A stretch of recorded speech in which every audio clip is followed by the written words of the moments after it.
Selamat pagi, Shalom. Apa kabar?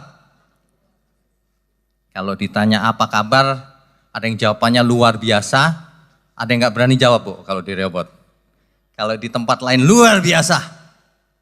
Kita umat pemenang, amin, amin. Kenceng banget. Tapi ingat loh, kalau kita ngomong amin, itu artinya setuju dan melakukannya.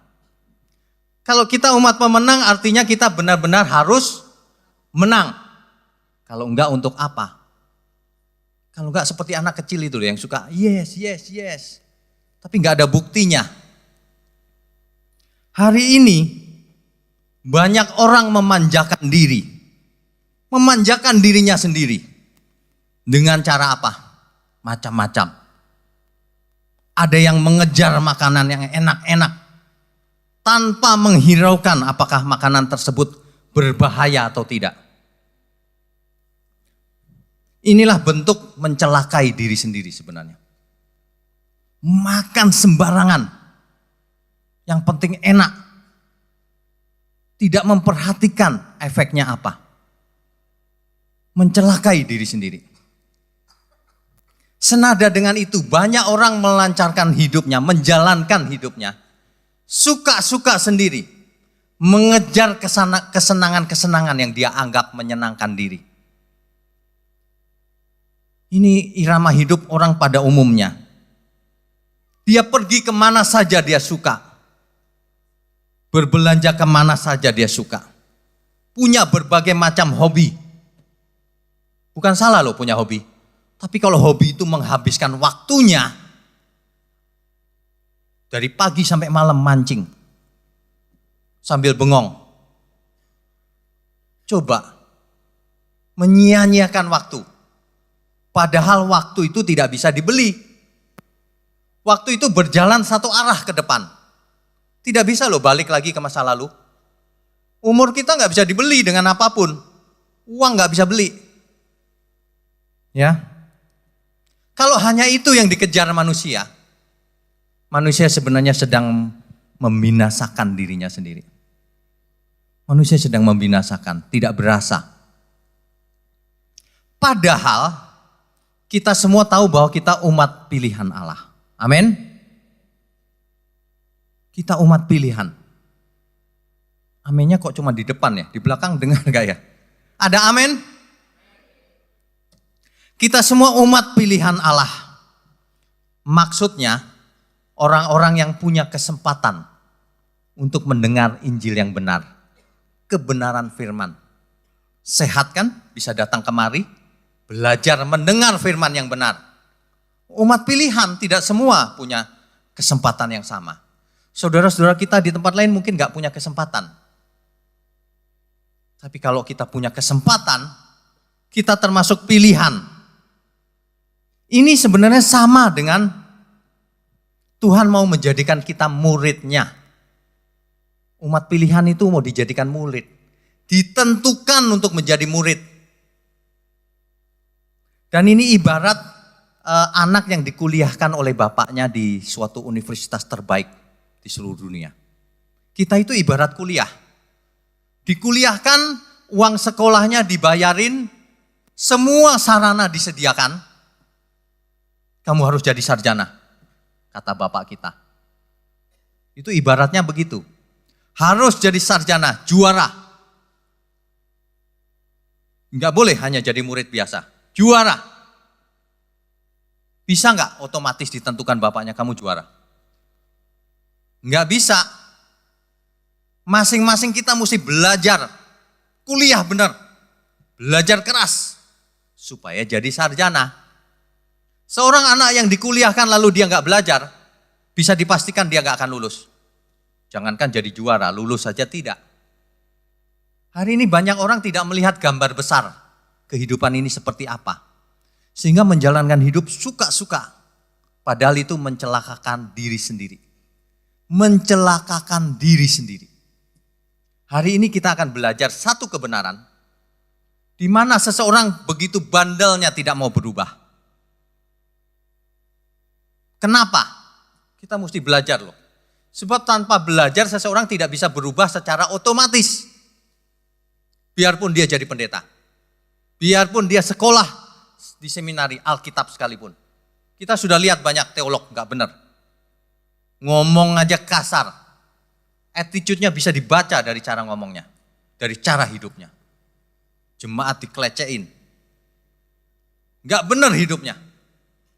Bohong semuanya. Kalau kita umat pilihan, tidak otomatis selamat. Itu poinnya yang saya mau ngomong. Kalau seseorang disekolahkan, dikuliahkan, tidak otomatis jadi sarjana. Ada yang harus dikerjakan oleh sang mahasiswa. Apa itu? Belajar keras supaya lulus ujian dan menjadi sarjana akhirnya. Sebagai umat pilihan, kita tentu tidak sama dengan anak yang dikuliahkan tadi. Ada bedanya memang. Bedanya kita tidak mengerjakan keselamatan itu seorang diri saja. Coba dibaca, tolong ayatnya. Filipi 2 ayat 12. Claudia bisa tolong bacakan. Filipi 2 ayat yang ke-12. Hai saudara-saudaraku yang kekasih, kamu senantiasa taat. Karena itu tetaplah kerjakan keselamatanmu dengan takut dan gentar, bukan saja seperti waktu aku masih hadir, tetapi terlebih pula sekarang waktu aku tidak hadir. Ya, ini pesan Paulus kepada jemaat di Filipi, tentu saja berlaku buat kita. Kerjakan keselamatanmu dengan takut dan gentar. Banyak orang malas mengerjakan keselamatan. Dia pikir sudah ke gereja sudah cukup. Dia pikir sudah melakukan hukum sudah cukup. Yang penting aku tidak mencuri, berzina dan seterusnya, Pak. Tidak cukup semua itu. Perbuatan baik kita tidak menyelamatkan. Tetapi kita harus kerjakan keselamatan kita. Katakan amin. Harus dong. Masa ke gereja selamat? Yang penting sudah dibaptis. Kerjakan keselamatanmu, kata Alkitab. Firman Tuhan. Jangan dirubah-rubah Alkitab.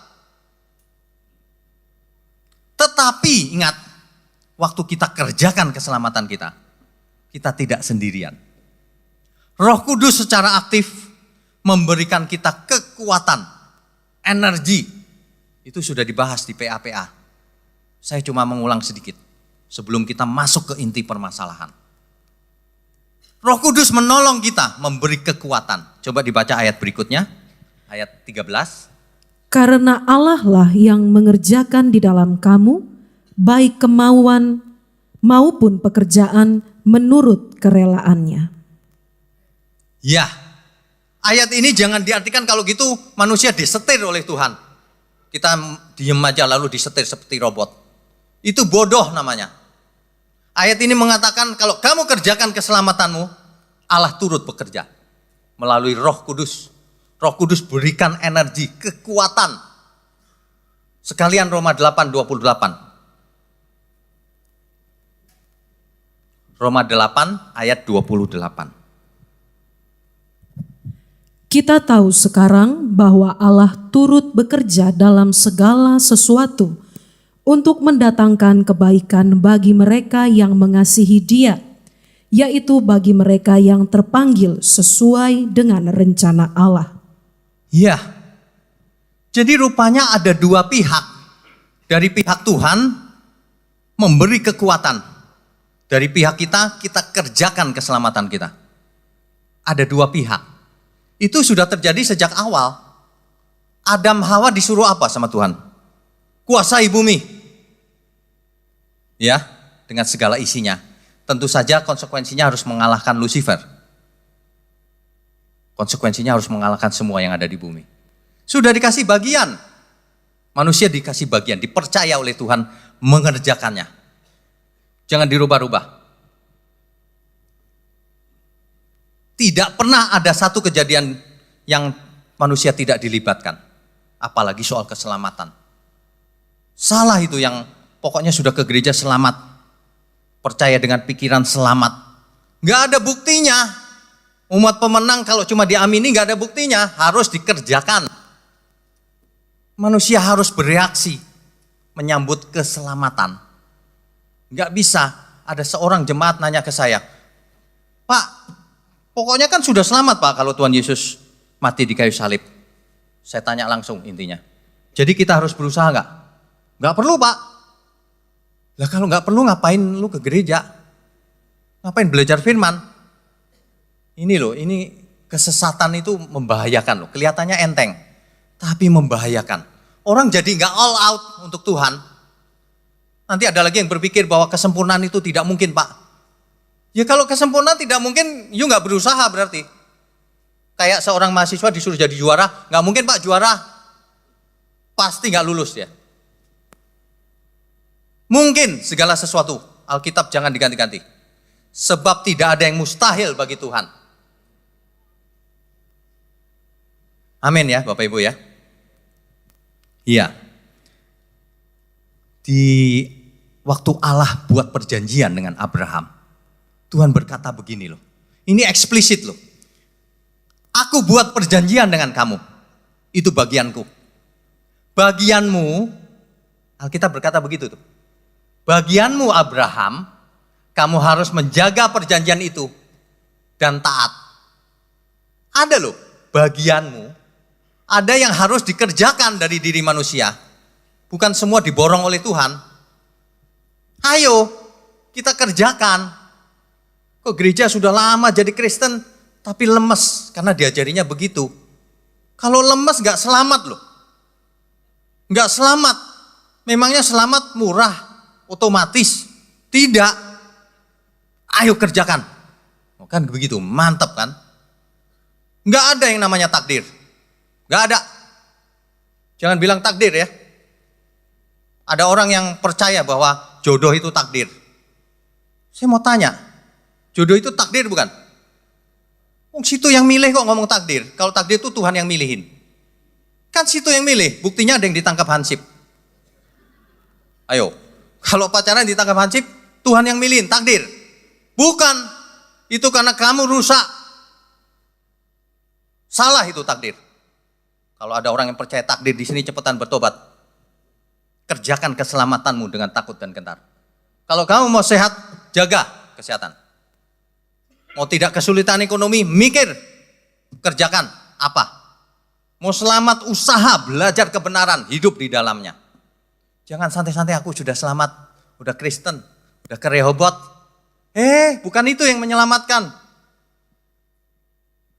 Bapak Ibu, sekali lagi ya, kalau saya ngomong kadang-kadang agak ceplos-ceplos. Minta maaf ya kalau nanti ada yang menyinggung sedikit. Sedikit aja nggak apa-apa ya. Kan mau belajar. Kan kita di sini mau belajar kan, amin? Bukan mau cari hiburan kan? Kalau cari hiburan bukan di sini. Di itu, standing comedy ya. Ini kan bukan standing comedy. Ini firman Tuhan, apapun yang didengar kita harus lakukan, amini.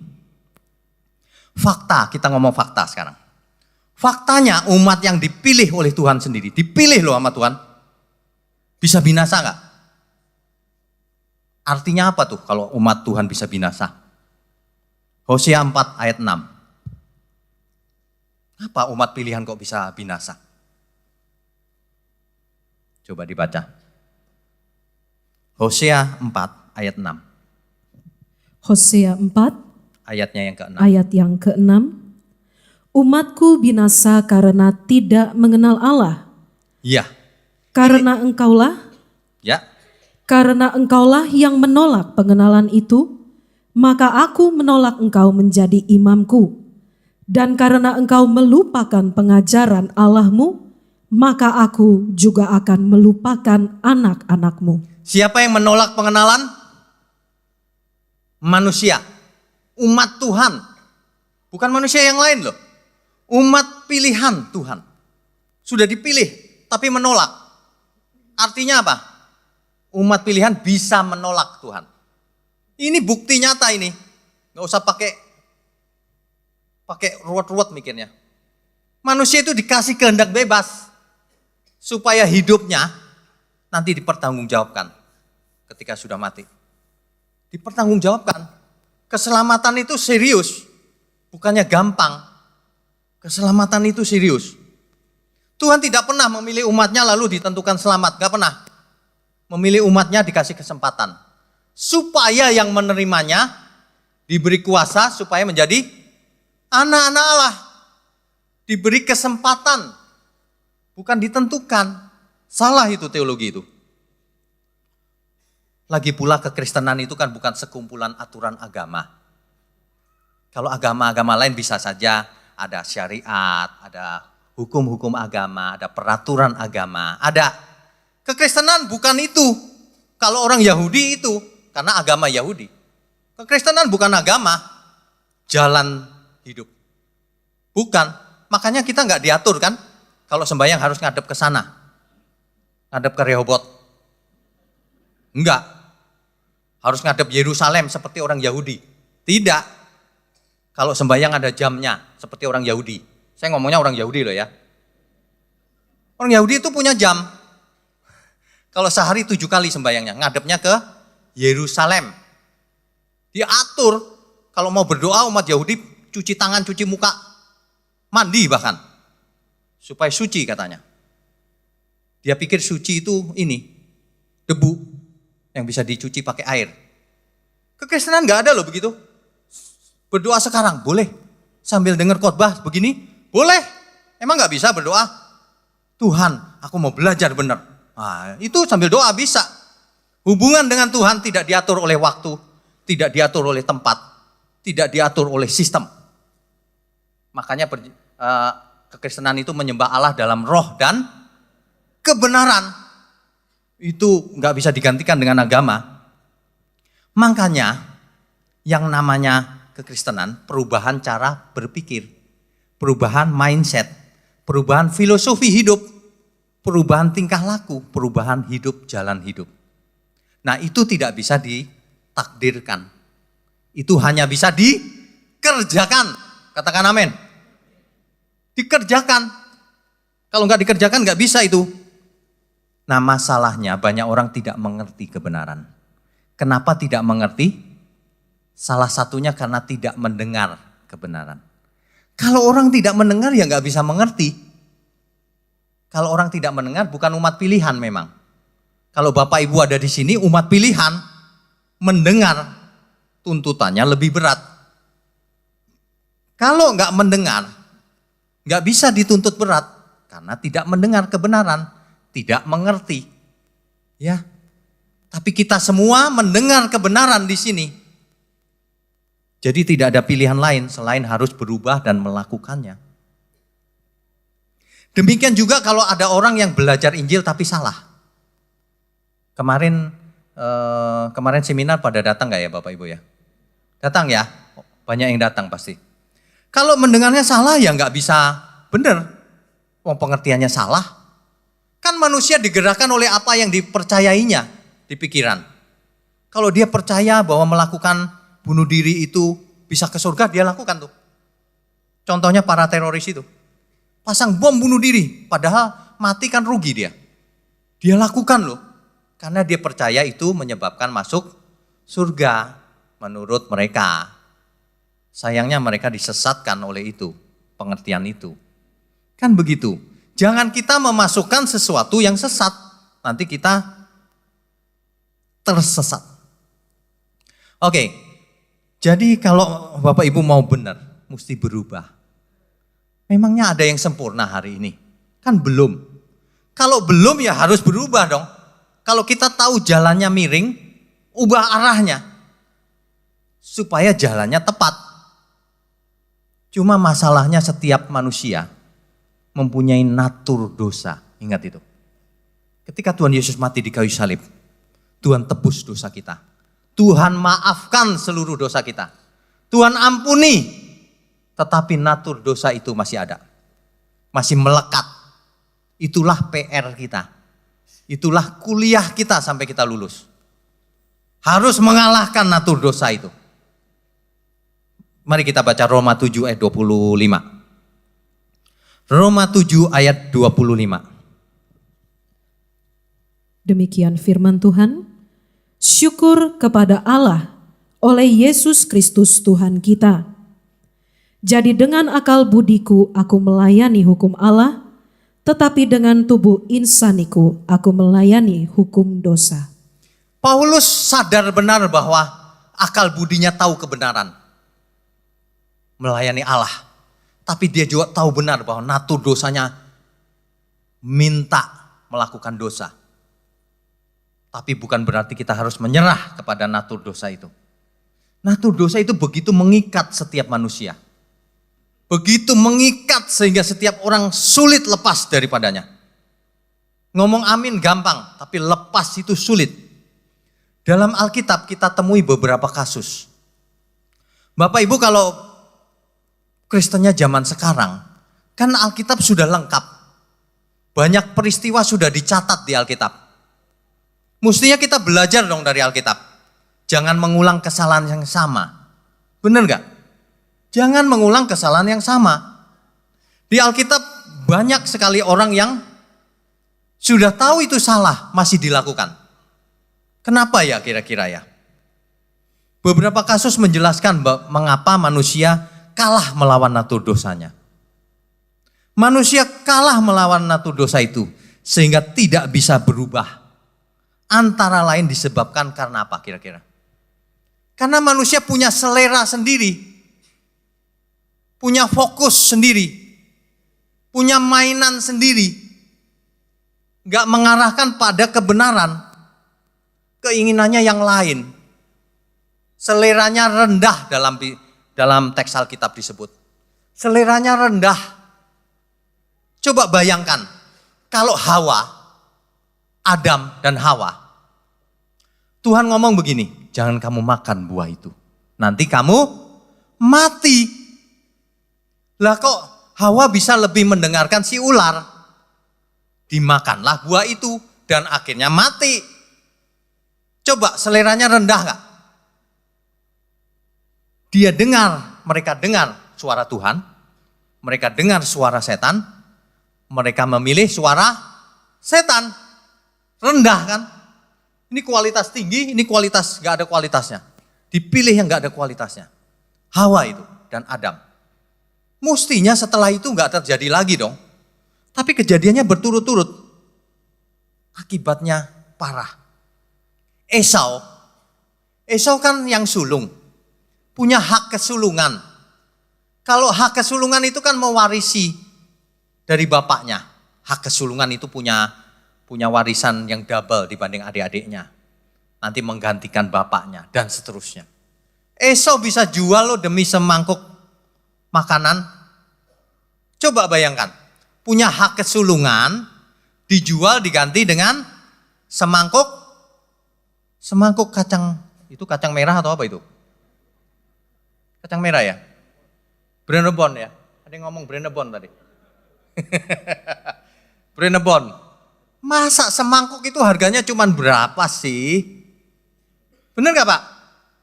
Masuk akal gak? Hak kesulungan diganti semangkuk. Seleranya rendah. Bodoh dalam kata-kata lain. Rendah. Ditawari hak kesulungan malah pilih semangkuk sup Brenebon tadi. Aduh, akhirnya apa akibatnya? Esau meraung-raung ketika dia sadar bahwa haknya benar-benar hilang. Meraung-raung dia. Tapi sudah tidak bisa balik. Kadang-kadang hal yang terlambat sudah tidak bisa balik. Bapak Ibu jangan pernah buat salah. Sebab tidak semua kesalahan bisa balik. Akibatnya ada yang harus ditanggung. Meskipun dosa bisa diampuni, tapi akibatnya masih bisa ditanggung. Jangan pernah buat salah. Untuk apa sih? Hidup cuma sekali aja kok meleset dari yang diingini Tuhan. Istri Lot coba, sudah tahu hujan belerang api. Jangan noleh. Kok dia noleh ya? Dia noleh ke siapa itu? Mungkin dia kepikiran kali ya, rumahku sayang tuh ditinggal. Dia kepikiran, di depan dia selamat, dia kepikiran yang di belakang seleranya rendah. Ditawarin sesuatu yang berguna, yang luar biasa, dia pilih yang rendah. Seleranya rendah, binasa dia jadi tiang garam. Kalau Bapak Ibu ke Israel, di daerah mana itu ya, ada yang tiang seperti manusia, katanya itu Lot. Yang gak tahu benar, gak tahu enggak. Pokoknya intinya jadi tiang garam. Mati akhirnya. Yang lebih parah lagi, ada seorang muda. Seorang yang muda dan kaya raya. Sukses. Orang baik. Dia tidak bercacat, tidak bercelah. Kalau diukur dengan hukum syariat Yahudi. Taurat. Tidak bercacat, tidak bercelah. Tapi dia ketemu dengan Tuhan Yesus. Kenapa? Dia merasa ada yang kurang. Dia merasa ada yang kurang. Kalau cuman baik, aku sudah baik, kata dia. Dia merasa sudah baik. Tapi dia merasa kurang. Dia ketemu Tuhan Yesus. Terjadilah dialog ini. Coba dibaca Matius 19 ayat 20 sampai 22. Bapak Ibu, siang ini kita baca ayat agak banyak ya. Enggak apa-apa ya, supaya jelas. Silakan kalau dia. Matius 19 ayat 20 sampai 22. Kata orang muda itu kepadanya, semuanya itu telah kuturuti, apalagi yang masih kurang? Kata Yesus kepadanya, jikalau engkau hendak sempurna, pergilah, jualah segala milikmu dan berikanlah itu kepada orang-orang miskin. Maka engkau akan beroleh harta di sorga. Kemudian datanglah kemari dan ikutlah aku. Ketika orang muda itu mendengar perkataan itu, pergilah ia dengan sedih, sebab banyak hartanya. Bapak Ibu bisa menangkap gak kenapa seorang muda ini sedih pergi? Karena hartanya banyak. Karena dia sayang dengan hartanya dibanding kesempurnaan. Perhatikan dialognya. Kan dia sudah baik tuh. Sudah baik banget ya. Tapi dia tanya Tuhan, ada yang kurang? Tuhan bilang, oh mau sempurna. Kalau mau sempurna ikut aku. Jual seluruh hartamu. Dia sedih loh. Dia disuruh pilih sempurna. Ketemu Tuhan Yesus langsung loh. Dia pilih sempurna atau harta. Dia pilih hartanya. Makanya orang kaya sulit masuk kerajaan surga. Tapi bukan gak bisa loh. Orang yang tidak hatinya bukan pada hartanya bisa masuk kerajaan surga. Tapi sulit. Tapi jangan pernah berkata kalau gitu enak Pak saya miskin gampang masuk surga. Siapa bilang? Gak ada ayatnya orang miskin masuk kerajaan surga gampang. Gak ada. Sebab kerajaan surga bukan soal kaya miskin. Bukan soal kaya miskin. Kadang-kadang ya orang miskin itu naif juga. Ini jangan tersinggung loh ya. Saya juga bukan orang kaya soalnya. Jadi nggak usah begitu. Ini kan belajar firman, apa adanya aja. Sebab manusia jahat itu tidak tergantung dengan kaya atau miskinnya. Saya kasih contoh. Tukang batu bisa jahat nggak? Bapak Ibu pernah nggak dikerjain tukang batu? Rumahnya ada saluran air, dituangin semen sama dia. Mampet gak karuan. Supaya apa? Supaya dipanggil lagi. Oh, Bapak ini tahu aja. Supaya dipanggil lagi. Dalam hati saya itu ngalamin loh. Kenapa sih kamu jahat sekali sih? Udah di dunia kamu gak sukses. Mati lu ke neraka lagi. Aduh, kenapa ya? Mbok ya di dunia hidup sederhana gak apa-apa. Tapi mati ke surga. Amin. Lebih baik lagi di dunia sukses. Mati masuk surga. Aminnya mesti lebih kenceng dong. Kan begitu, iya kan? Itu tukang batu itu. Terserah deh apalagi bentuk. Orang yang pendidikan aja bisa jahat. Dokter bisa jahat gak? Bisa. Nangani pasien sembarangan. Malpraktek. Ada pasien cuma kena duri di sininya kelolotan gitu. Kelolotan itu apa ya? Nyangkut. Ditangin dokter itu jadi mati. Ini kebangetan loh.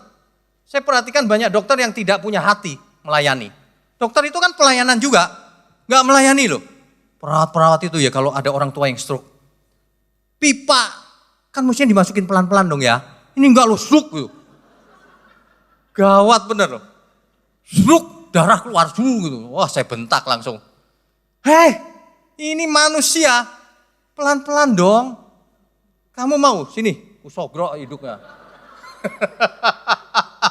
Aduh, mbok, ya aduh mbok itu apa ya, mbok ya.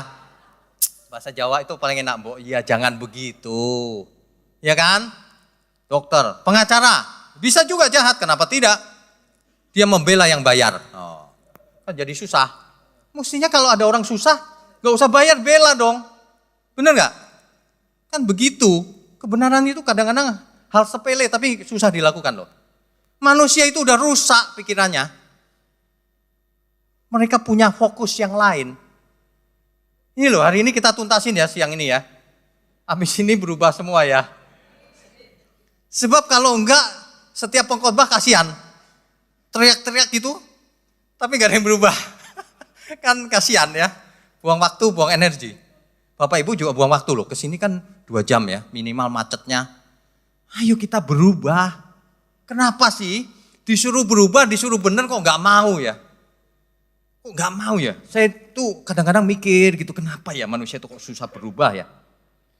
Buandel banget gitu. Buandel itu bahasa apa itu? Saya kadang-kadang pengen pakai bahasa Jawa tapi gak enak hati. Sebab bahasa Jawa itu kadang-kadang ngantem dada itu kenceng loh, pakai tenaga dalam.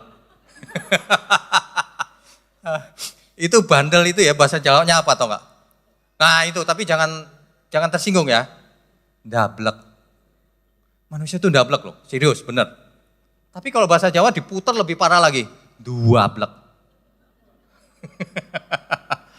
Lah iyalah, nggak boleh tersinggung ya, saya tahu nih. Ada yang udah tahu loh, saya ulang-ulang contoh ini. Udah tahu loh merokok itu bikin kanker. Masih ngerokok. Cita-citaku kanker gitu kali ya. Loh iya kan? Kan begitu artinya. Ada loh. Udah tahu diabetes, minumnya teh manis terus. Tiap pagi. Lah kan gimana ya, kita mau ngomong gimana gitu. Kalau yang begituan ke pendeta, Pak tolong doain. Lah kan saya jadi repot. Didoain apa Bu? Pak, enggak Bu aja lah ya, Pak juga. Tak tersinggung lagi ibu-ibu.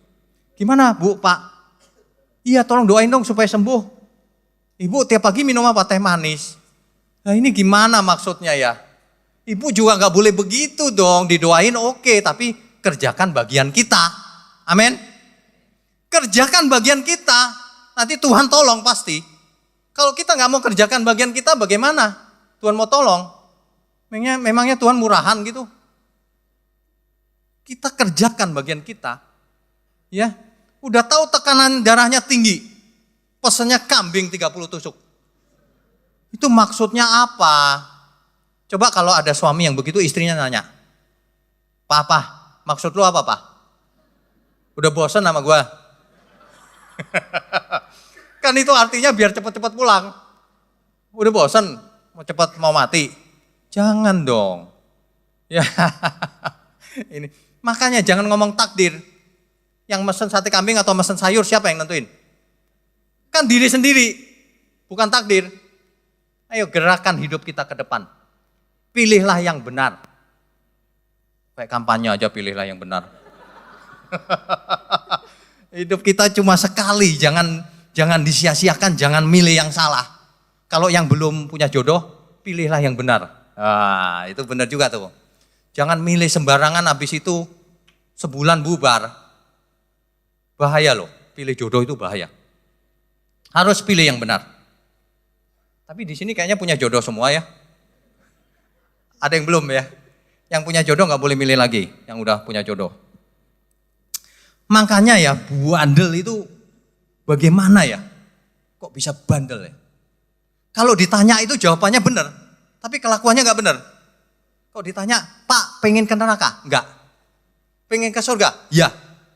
Tapi tiap hari tetap aja bandel, ngerokok lah, lirak-lirik lah. Maksudnya apa? Katanya nggak pengen ke neraka, tapi kelakuannya itu menunjukkan itu. Jadi ada kontradiksi antara apa yang ada di pikiran dan kelakuannya. Ada kontradiksi. Jadi secara teori dia pilih surga. Teori. Secara praktek Dia pilih neraka. Lah ini maksudnya apa? Bener gak saya ngomong? Banyak orang amin, tapi gak melakukan loh. Lah itu kan jadi masalah. Masalah berat tuh. Kalau di gereja lagunya menyenangkanmu. Itu gimana ya menyenangkanmu itu ya? Menyenangkanmu, senangkanmu, hanya itu kerinduanku. Iya kan? Menyenangkanmu, senangkan hatimu, hanya itu kerinduanku. Setiap hari di gereja nyanyinya itu. Tiap hari menyenangkanku, senangkanku, hanya itu kerinduanku. Semuanya ku. Dia lupa liriknya. Kalau keluar dari gereja lupa lirik. Kalau begitu sampai gereja ingat lagi. Menyenangkanmu, senangkan hatimu, hanya itu kerinduanku. Kok bisa ya begitu ya? Itu sandiwara. Itu standing comedy. Bener gak saya ngomong? Itu munafik loh. Di luar gereja lagunya lupa.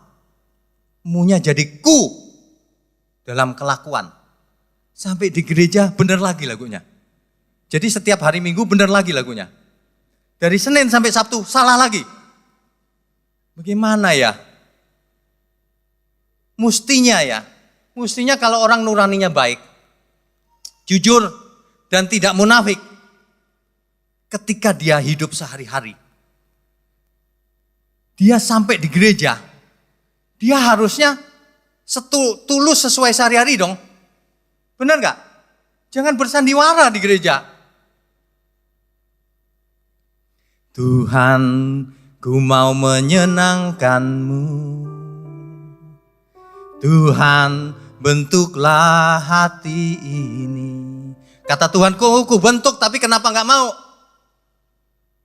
Jadi bejana untuk hormatmu,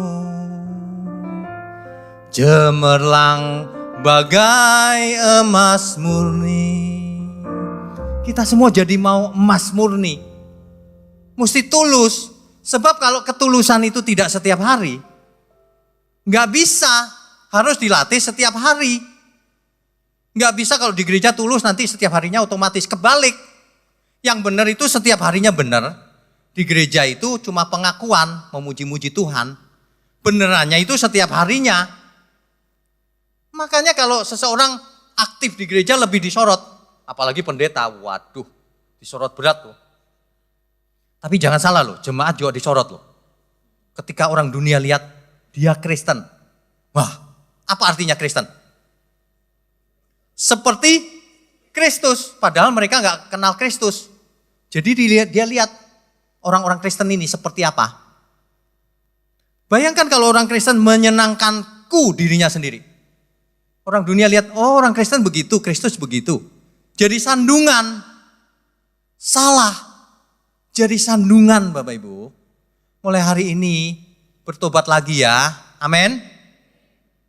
Bertobat. Saya tahu sih berubah itu gak gampang. Ada yang namanya ini dia. Ini jarang dibahas.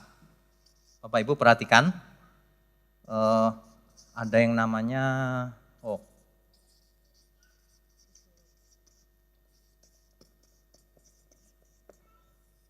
ada yang namanya withdrawal effect. Hari ini mungkin baru muncul istilahnya. Withdrawal effect, apa itu? Efek penarikan diri. Ini nyata. Nanti dievaluasi setiap kita. Ketika seseorang, saya kasih contoh yang sederhana ya. Ketika seseorang biasa pakai marijuana, heroin, narkotik, lama-lama dia terikat. Kalau dia mau bertobat, dia berhenti dari kebiasaannya itu. Apa yang terjadi? Efek penarikan diri, withdrawal effect. Waduh, sakit badannya. sakau, kacau, konsentrasi nggak bisa, bete, pengen nonjok orang, pengen nyolong. Coba perhatikan, orang yang terikat itu akhirnya nyolong dan sebagainya, nekat. Kenapa? Dia masuk ke efek withdrawal ini, withdrawal effect, efek menarik diri. Jadi kalau rupanya kalau seseorang bertobat, menarik diri dari sesuatu ketagihan, itu ada efeknya, namanya withdrawal effect. Waduh pengen balik, waduh kalau nggak dikasih sakit. Itu withdrawal effect. Jelas nggak Bapak Ibu? Jelas ya, saya kasih contoh lagi.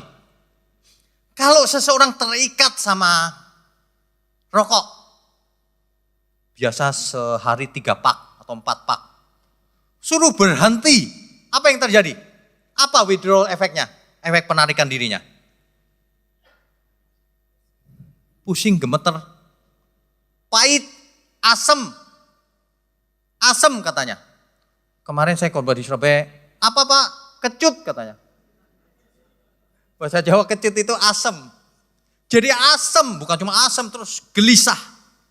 Itulah efek penarikan, menarik diri dari sesuatu, ditarik balik sama dia. Gak bisa, kamu gak bisa lepas dari aku.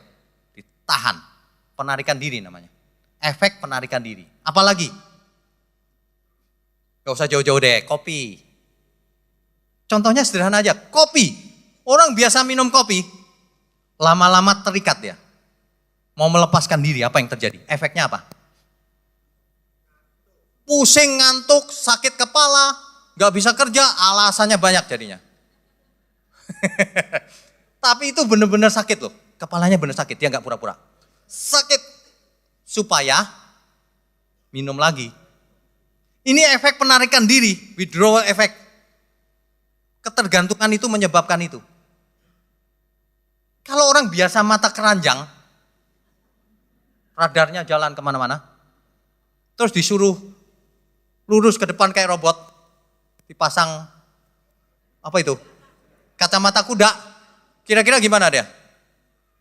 Pasti kacamata kuda tetap, tapi gininya tetap sambil gemeter, nahan-nahan.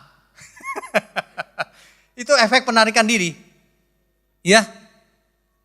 Tetapi kalau bertahan seseorang, enggak, aku harus menang. Satu hari sakit kepala, hari kedua sakit kepala, hari ketiga masih sakit, tahan lagi, hari keempat lepas. Begitu lepas, merdeka dari itu, merdeka dari semua ikatan.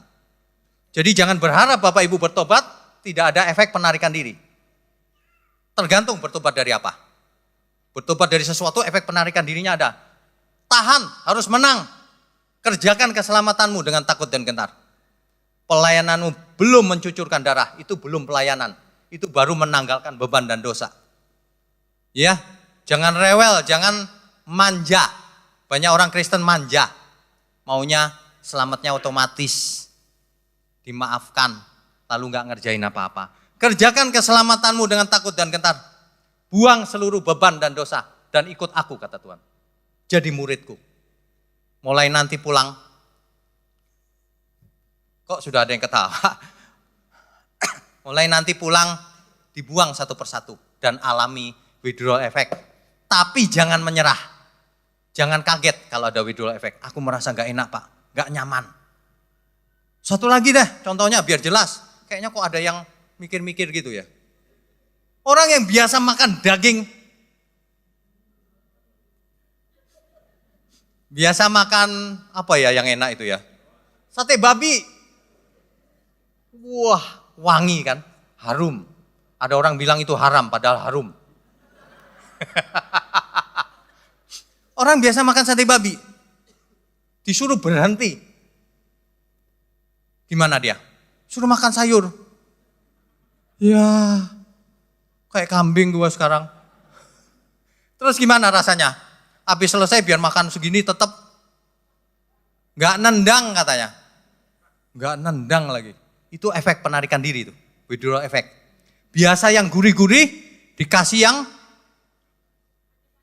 gak usah anyep lah, yang normal aja. Dia bilang gak nendang Bu. Itu dia. Tapi gak ada pilihan lain.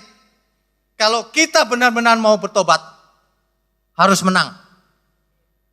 Harus berjuang. Makanya jangan menyerah. Aku merasa nggak enak Pak, nggak apa-apa. Terus lakukan, terus bertahan. Sampai akhirnya menang. Sampai jadi umat memenang beneran. Bukan cuma amin-amin tok. Ada amin nggak yang paling belakang? Sampai nggak ya suara saya ke sana ya? Saya nggak bisa ngecek soalnya. Mudah-mudahan sampai ya. Oke, efek penarikan diri ya. Bapak Ibu baru belajar ini ya. Ini benar-benar loh. Ternyata saya perhatikan banyak orang nggak bisa berubah. Karena ketika dia mulai berubah, masuk ke zona tidak nyaman ini, kan dia harus meninggalkan zona nyamannya tuh. Masuk ke zona yang tidak nyaman ini lalu menyerah. Lalu menyerah. Ada orang yang belajar sama saya, gimana Pak menghilangkan kopi ya tahan aja. Gak bisa Pak, sakit kepala saya, kopi itu ternyata berguna. Buktinya kalau saya minum sakit kepala saya hilang. Dibalik sama dia, padahal menyerah dari situ. Jangan menyerah. Ada orang-orang tertentu yang enggak apa-apa ya Pak, enggak, terus. Akhirnya lolos, hari ini bebas. Saya enggak bilang kopi dosa, bukan ya, tapi maksudnya kalau mau lepas begitu caranya. Dan itu sama dalam semua kejadian, apapun bidangnya. Kita bertobat dari apa? Bapak Ibu yang tahu masing-masing harus bertobat dari mana. Kan banyak yang harus kita bereskan dalam hidup ini. Banyak kan? Yang masih suka ngomong sembarangan, yang kasar sama istri, yang kasar sama suami, yang gak mau melayani suami, iya kan? Yang suaminya ngomong sembarangan sama istrinya, yang diam-diam punya tabungan, bukan tabungan, simpanan. Itu, aduh, kalau boleh ngomong ya itu kurang ajar loh itu, suami itu. Ada orang yang udah jelas nih punya simpanan. Tolong ya, simpanan bukan tabungan di bank maksudnya. Simpanan itu, will, belum tentu will, pil juga bisa.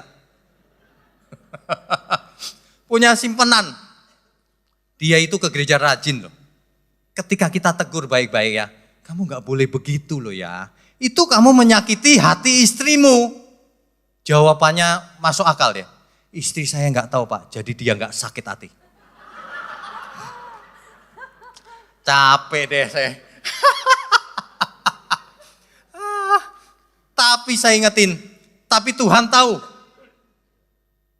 Gak bisa ngomong dia. Kamu gak percaya Tuhan artinya. Kamu ateis praktis. Secara praktek kamu ateis. Sebab kalau kamu percaya Tuhan, kamu takut berbuat salah di hadapan Tuhan. Takut menjadikan hati Tuhan. Iya kan? Bayangin yang begitu kalau di gereja menyenangkanmu. Malaikat langsung bilang, bohong. Menyenangkanmu lagi. Gak bisa begitu. Bapak Ibu tiap hari kalau benar. Nyanyi di gereja kan enak ya. Menyenangkanmu, senangkanmu, hanya itu kerinduanku.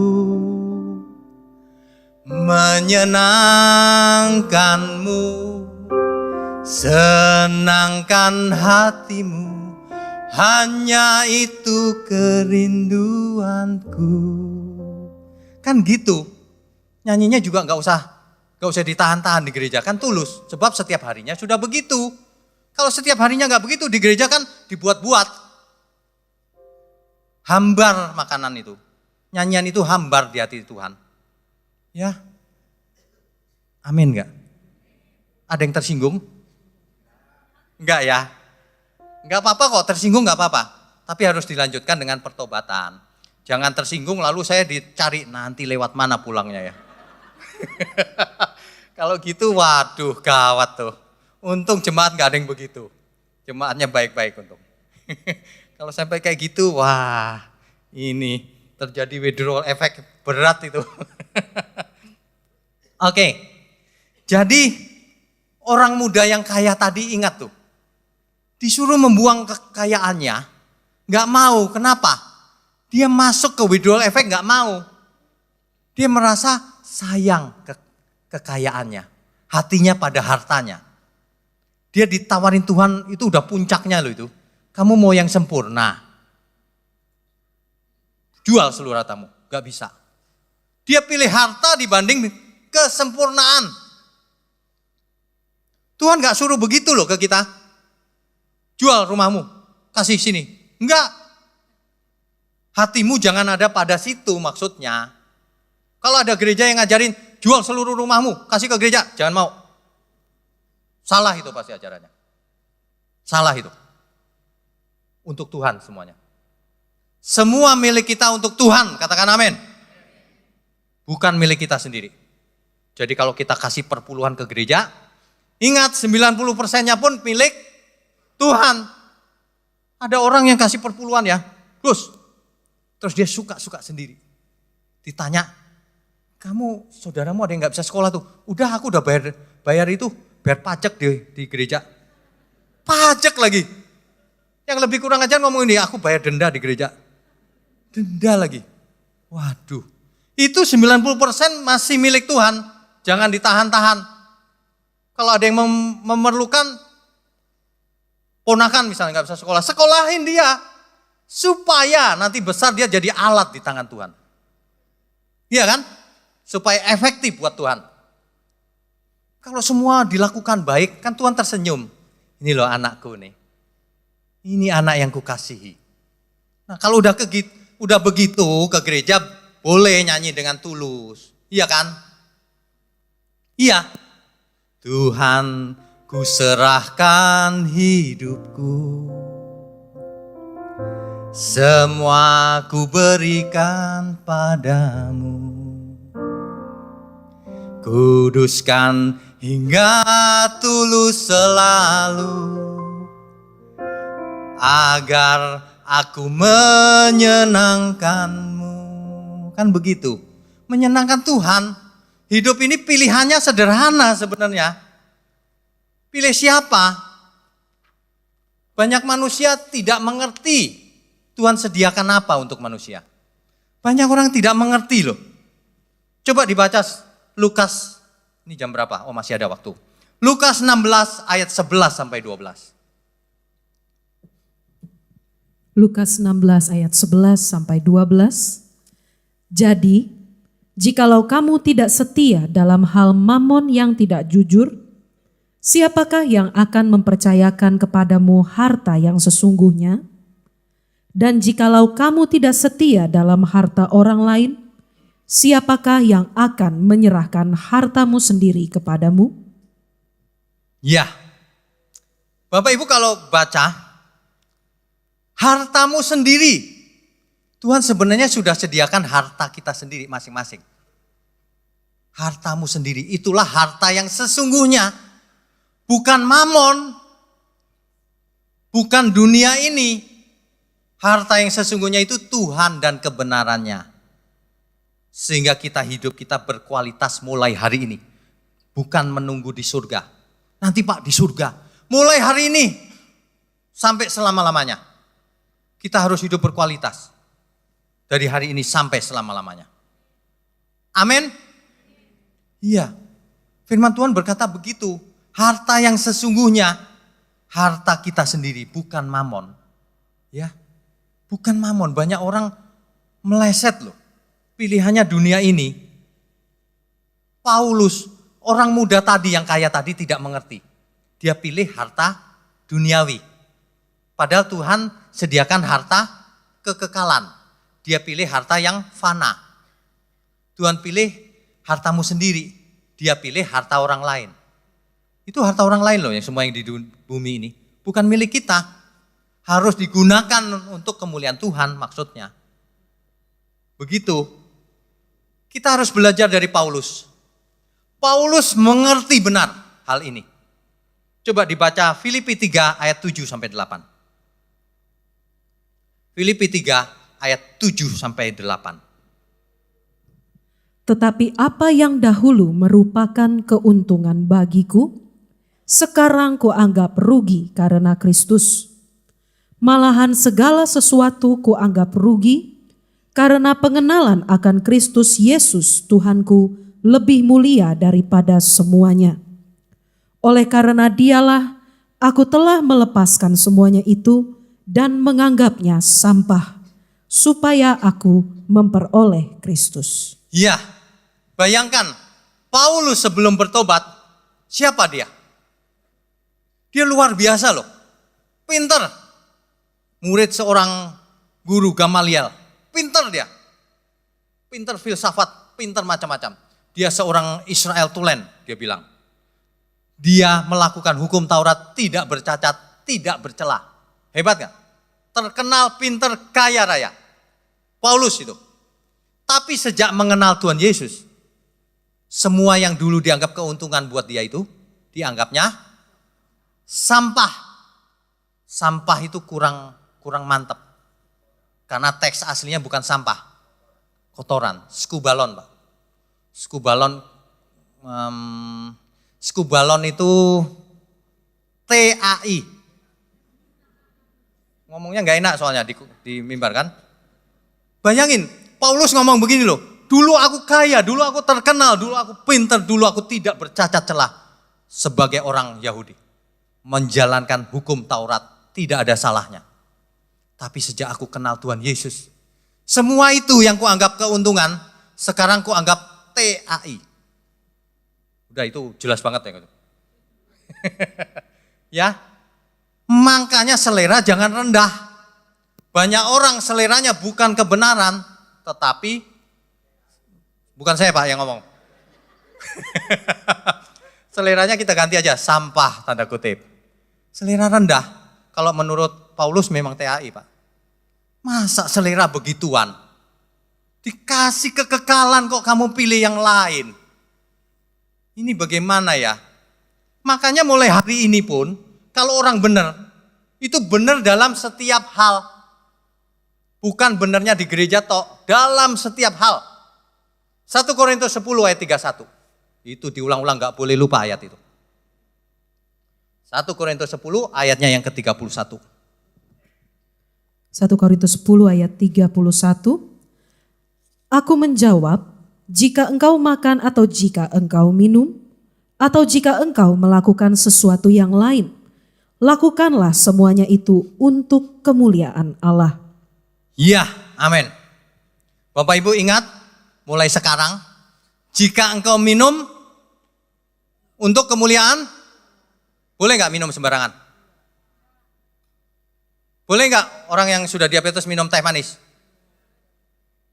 Itu memuaskan hawa nafsu. Menurut Tuhan, kamu gimana sih ya? Tanggung jawab.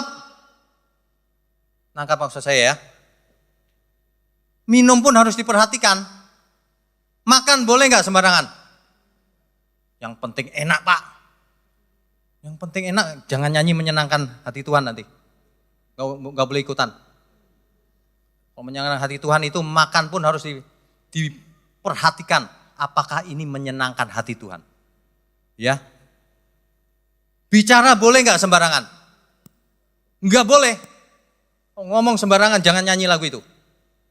Nggak cocok. Fales. Harus ngomong pun yang benar mulai sekarang ya. Praktek dari hal kecil mulai hari ini. Dalam segala hal. Enak loh hidup umat pilihan tuh enak sebenarnya, dikasih kesempatan untuk jadi benar. Tapi jangan punya selera rendah. Kalau orang punya selera rendah ditawarin ini, milih yang rendah dia. Milih yang rendah bablas dia. Gak balik. Udah buang aja yang sampah itu gak usah dilihat-lihat lagi. Sampah gak usah dikorek-korek lagi. Buang. Hidup yang baru. Begitu. Bapak Ibu ini diem amin apa enggak nih diemnya? Amin ya. Ini bukan marah-marah loh Bapak Ibu ya. Saya bukan marah-marah, ini memang harus ditekan. Karena ini siang hari. Kalau enggak ngantuk nanti, kan belum makan juga kan. Lapar bisa ngantuk soalnya. Bahaya, mesti ditekan sedikit. Jadi akhirnya kita cuma punya pilihan. Mau seperti Paulus atau seperti orang muda itu. Kalau seperti Paulus, seleraku nggak mau yang itu, yang dulu itu. Seleraku yang baru. Kalau seleranya yang baru, lah buktikan. Mulai sekarang, bukan mulai nanti. Kita harus buktikan. Bapak Ibu harus sudah mulai bikin daftar. Do and don't. Apa itu? Mulai hari ini, apa saja yang harus dibuang, jangan kerjakan itu lagi. Apa saja yang harus saya kerjakan supaya menyenangkan hati Tuhan. Yang harus dikerjakan di sebelah sini, yang mau saya buang kebiasaan lama, kebiasaan buruk di sebelah sini. Ingat, setiap apa yang dibuang ada efeknya masing-masing. Rasain semuanya. Harus menang lawan withdrawal effect tadi. Karena nggak ada orang bertobat dari sesuatu terus gampang banget gitu. Nggak ada. Selalu ada efeknya yang membuat seseorang gagal. Tapi kalau mau menang terus bertahan sampai kesudahnya. Baru menang. Itu lagunya Pairas itu hebat banget tuh. Yang itu apa ya?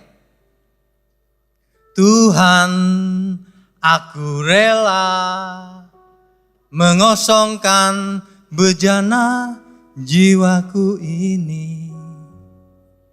Itu nadanya apa ya? Dari segala keinginanku dan semua hasrat pribadiku. Buang semuanya supaya seleranya enggak rendah. Kalau banyak keinginan nanti akhirnya seleranya rendah. Yang sampah-sampah itu buang semuanya. Mulai hari ini buang racun, buang sampah, bersihkan rumah kita. Tubuh kita bait Roh Kudus. Bersihkan pikiran kita. Ya, bersihkan semuanya. Alami withdrawal effect tapi harus menang. Jangan menyerah. Amin. Jadi terakhir, kerahkan semuanya kalau mau berhasil. Semua yang kita punya, kerahkan. Baik kekuatan kita, akal budi, pikiran, perasaan, kehendak, apalagi segenap hati, apalagi segenap yang ada pada kita. Waktu, kerahkan waktu kita, jangan buang-buang waktu lagi mulai sekarang. Harta, pakai harta untuk bersahabat dengan Tuhan. Kerjakan. Pakai harta itu untuk bersahabat dengan Tuhan. Menyenangkan hati Tuhan. Harta itu berguna. Mamon itu meskipun tidak jujur, bisa dipakai untuk memuliakan Tuhan. Jangan pelit mulai hari ini. Bertobat terus Bapak Ibu. Bertobat, pilihannya cuma 2. Bertobat atau tidak. Bertobat selamat, tidak binasa. Judulnya jadi berubah atau mati. Hari ini judulnya itu. Berubah atau mati. Yang kedua, alami withdrawal effect, jangan mau nyerah. Apapun keadaannya, jangan menyerah pada keadaan. Jangan pernah menyerah pada keadaan. Oke, akhirnya kalau seseorang mengerti kebenaran, dia tentu menjaga tubuhnya supaya sehat. Dia tentu kalau lagi mahasiswa belajar keras. Kalau bekerja keras yang jujur. Kalau dia bisnismen yang benar, yang hebat. Tapi semua dipersembahkan untuk Tuhan. Bukan untuk dirinya sendiri. Termasuk uang dan segalanya. Jangan punya keinginan, jangan punya keterikatan pada sesuatu. Jangan punya kebiasaan-kebiasaan buruk. Buang semuanya dan ikut aku, kata Tuhan. Maka kita semua selamat. Sampai akhirnya menjadi umat pemenang yang benar. Katakan amin. Amin, beri kemuliaan untuk Tuhan.